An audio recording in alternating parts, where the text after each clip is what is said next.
السلام علیکم ورحمۃ اللہ وبرکاتہ۔ آج کی تعلیم شروع کرتے ہیں۔ حضرت عمر بن عبدالعزیز رحمۃ اللہ علیہ کا حجاج کے حاکم کو حاکم نہ بنانا۔ حضرت عمر بن عبدالعزیز رحمۃ اللہ علیہ نے ایک شخص کو کسی جگہ کا حاکم بنایا۔ کسی شخص نے عرض کیا کہ یہ صاحب حجاج بن یوسف کے زمانہ میں اس کی طرف سے بھی حاکم رہ چکے ہیں۔ عمر بن عبدالعزیز رحمۃ اللہ علیہ نے اس حاکم کو معزول کر دیا۔ انہوں نے عرض کیا کہ میں نے تو حجاج بن یوسف کے یہاں تھوڑے ہی زمانہ کام کیا۔ عمر بن عبدالعزیز رحمۃ اللہ علیہ نے فرمایا کہ برا ہونے کے لیے اتنا ہی کافی ہے کہ تو اس کے ساتھ ایک دن یا اس سے بھی کم رہا۔ فائدے میں شیخ الحدیث رحمۃ اللہ علیہ لکھتے ہیں کہ مطلب یہ ہے کہ پاس رہنے کا اثر ضرور پڑتا ہے۔ جو شخص متقیوں کے پاس رہتا ہے اس کے اوپر غیر معمولی اور غیر محسوس طریقہ سے تقویٰ کا اثر پڑتا ہے، اور جو فاسقوں کے پاس رہتا ہے اس کے اوپر فسق کا اثر ہوتا ہے۔ اسی وجہ سے بری صحبت سے روکا جاتا ہے۔ آدمی تو درکنار جانوروں تک کے اثرات پاس رہنے سے آتے ہیں۔ حضور اقدس صلی اللہ علیہ وسلم کا ارشاد ہے کہ فخر اور بڑائی اونٹ اور گھوڑے والوں میں ہوتی ہے اور مسکنت بکری والوں میں۔ حضور صلی اللہ علیہ وسلم کا ارشاد ہے کہ صالح آدمی کے پاس بیٹھنے والوں کی مثال اس شخص کی سی ہے جو مشک والے کے پاس بیٹھا ہے، اور اگر مشک نہ بھی ملے تب بھی اس کی خوشبو سے دماغ کو فرحت ہوگی، اور برے ساتھی کی مثال آگ کی بھٹی والے کی سی ہے کہ اگر چنگاری نہ بھی پڑے تو دھواں تو کہیں گیا ہی نہیں۔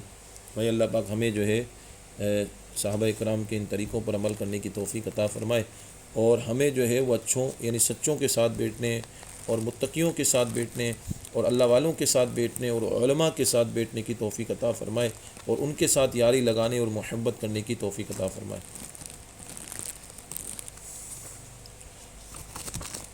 فضائل قرآن۔ عبیدہ ملیکی رضی اللہ عنہ نے حضور اقدس صلی اللہ علیہ وسلم سے نقل کیا ہے کہ قرآن والوں، قرآن شریف سے تکیہ نہ لگاؤ اور اس کی تلاوت شب و روز ایسی کرو جیسا کہ اس کا حق ہے۔ کلام پاک کی اشاعت کرو اور اس کو اچھی آواز سے پڑھو اور اس کے معنی میں تدبر کرو تاکہ تم فلاح کو پہنچو، اور اس کا بدلہ دنیا میں طلب نہ کرو کہ آخرت میں اس کے لیے بڑا اجر و بدلہ ہے۔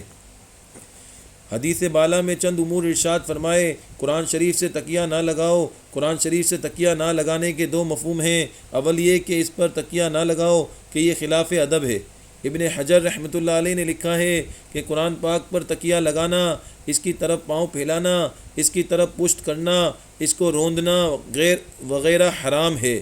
دوسرے یہ کہ کنایہ ہے غفلت سے کہ کلام پاک برکت کے واسطے تکیہ ہی پر رکھا رہے، جیسا کہ بعض مزارات پر دیکھا گیا کہ قبر کے سرحانے برکت کے واسطے رحل پر رکھا رہتا ہے۔ یہ کلام پاک کی حق تلفی ہے۔ اس کا حق یہ ہے کہ اس کی تلاوت کی جائے۔ نمبر 2، اور اس کی تلاوت کرو جیسا کہ اس کا حق ہے، یعنی کثرت سے آداب کی رعایت رکھتے ہوئے خود کلام پاک میں بھی اس کی طرف متوجہ فرمایا گیا ہے۔ آیت ہے جس کا ترجمہ ہے جن لوگوں کو ہم نے کتاب دی ہے وہ اس کی تلاوت کرتے ہیں جیسا کہ اس کی تلاوت کا حق ہے، یعنی جس عزت سے بادشاہ کا فرمان اور جس شوق سے محبوب کا کلام پڑھا جاتا ہے اسی طرح پڑھنا چاہیے۔ نمبر 3، اور اس کی اشاعت کرو، یعنی تقریر سے، تحریر سے، ترغیب سے، عملی شرکت سے، جس طرح ہو سکے اس کی اشاعت جتنی ہو سکے کرو۔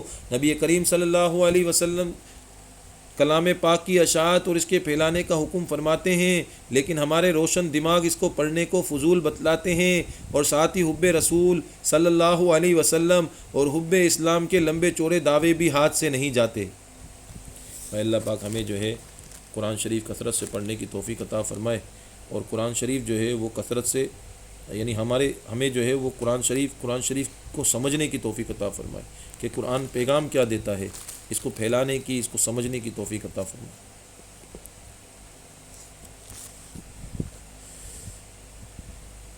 فضائل نماز۔ حضرت عبداللہ بن عمر رضی اللہ عنہ نبی کریم صلی اللہ علیہ وسلم کا ارشاد نقل کرتے ہیں کہ اسلام کی بنیاد 5 ستونوں پر ہے۔ سب سے اول لا الہ الا اللہ محمد رسول اللہ کی گواہی دینا، یعنی اس بات کا اقرار کرنا کہ اللہ کے سوا کوئی معبود نہیں اور محمد رسول اللہ صلی اللہ علیہ وسلم اس کے بندے اور رسول ہیں۔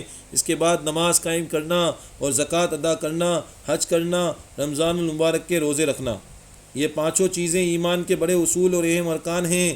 نبی کریم صلی اللہ علیہ وسلم نے اس پاک حدیث میں بطور مثال کے اسلام کو ایک خیمہ کے ساتھ تشبیہ دی ہے جو 5 ستونوں پر قائم ہوتا ہے۔ بس کلمہ شہادت خیمہ کی لکڑی درمیانی لکڑی کی طرح ہے اور بقیہ چاروں ارکان بمنزلہ ان 4 ستونوں کے ہیں جو 4 کونوں پر ہوں۔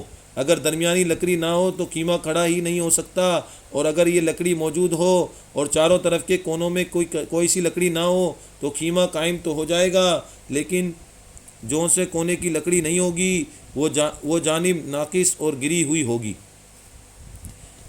بھائی اللہ پاک ہمیں جو ہے وہ نماز کا پابند بنائے، اور ہمیں جو ہے وہ 5 جو عمل اللہ کی طرف سے کلمے کے بعد ہم پر فرض کیے گئے، بس ہمیں وہ کرنے کی توفیق عطا فرمائے۔ یہ تو اللہ کا احسان ہے کہ ہمیں کلمہ تو ماں کی گود میں مل گیا، بس اب جو اعمال ہیں ان اعمال کی طرف توجہ دینی ہے۔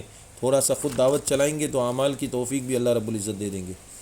حضرت عبداللہ بن عباس رضی اللہ عنہ جب اذان کی آواز سنتے تو اس قدر روتے کہ چادر تر ہو جاتی، رگیں پھول جاتی، آنکھیں سرخ ہو جاتی۔ کسی نے عرض کیا کہ ہم تو اذان سنتے ہیں مگر کچھ بھی اثر نہیں ہوتا، آپ اس قدر گھبراتے ہیں؟ ارشاد فرمایا کہ اگر لوگوں کو یہ معلوم ہو جائے کہ مؤذن کیا کہتا ہے تو راحت و آرام سے محروم ہو جائیں اور نیند اڑ جائے۔ اس کے بعد اذان کے ہر جملہ کی تنبیہ کو مفصل ذکر فرمایا۔ بھائی کیسے نماز کے عاشق، کیسے نماز کے شوقین تھے صحابہ۔ نماز کے لیے اپنے وقت کو، اپنے آپ کو یوں تیار کرتے تھے کہ بالکل خوف زدہ ہو جایا کرتے تھے، ڈر جایا کرتے تھے اذان سن کر کہ اللہ رب العزت نے بلایا ہے، اللہ رب العزت کی طرف جانا ہے۔ اور اللہ رب العزت اذان کی آواز سن کر بس ان کے دل خوف سے بھر جاتے تھے اور وہ فوری طور پر سارے کام چھوڑ کر نماز کی طرف دوڑتے تھے۔ فضائل ذکر۔ حضور اکرم صلی اللہ علیہ وسلم کا ارشاد ہے کہ قیامت کے دن حق تعالی شانہ ارشاد فرمائیں گے کہ جہنم سے ہر اس شخص کو نکال لو جس نے لا الہ الا اللہ کہا ہو اور اس کے دل میں ایک ذرہ برابر بھی ایمان ہو، اور ہر اس شخص کو نکال لو جس نے لا الہ الا اللہ کہا ہو یا مجھے کسی طرح بھی یاد کیا ہو، کسی موقع پر مجھ سے ڈرا ہو۔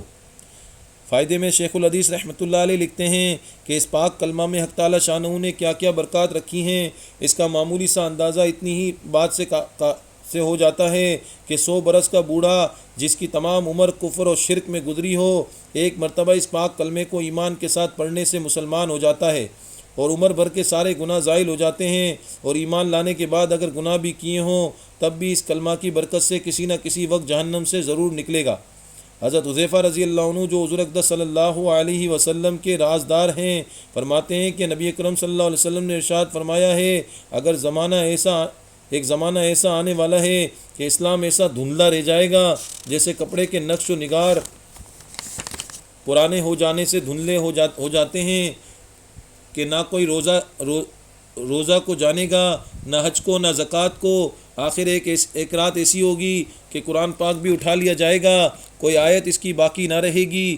برے مرد اور بری عورتیں یہ کہیں گی کہ ہم نے اپنے بڑوں کو کلمہ لا الہ الا اللہ پڑھتے سنا تھا، ہم بھی اسی کو پڑھیں گے۔ حضرت حذیفہ رضی اللہ عنہ کے ایک شاگرد نے عرض کیا کہ جب زکوٰۃ، حج، روزہ کوئی رکن نہ ہوگا تو یہ کلمہ ہی کیا کام دے گا؟ حضرت حذیفہ رضی اللہ عنہ نے سکوت فرمایا۔ انہوں نے پھر یہی عرض کیا۔ تیسری مرتبہ میں حضرت حذیفہ رضی اللہ عنہ نے فرمایا کہ کسی نہ کسی وقت جہنم سے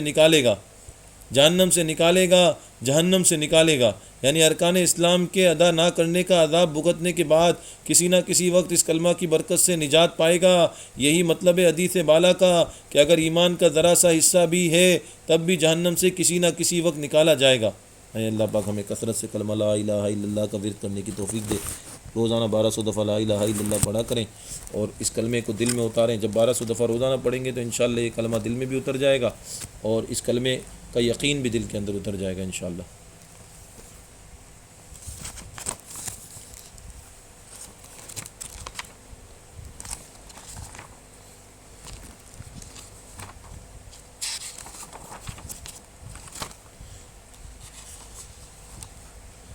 فضائل تبلیغ میں سے ہے، مسلمانوں کی موجودہ پستی کا واحد علاج۔ بنی اسرائیل میں جو آیت ہے جس کا ترجمہ ہے، بنی اسرائیل میں جو لوگ کافر تھے ان پر لعنت کی گئی تھی داؤد علیہ السلام اور عیسیٰ بن مریم علیہ السلام کی زبان سے۔ یہ لعنت اس سبب سے ہوئی کہ انہوں نے حکم کی مخالفت کی اور حد سے نکل گئے، جو برا کام انہوں نے کر رکھا تھا اس سے باز نہ آتے تھے، واقعی ان کا یہ فعل بے شک برا تھا۔ اس آخری آیت کی مزید وضاحت احادیث ذیل سے ہوتی ہے۔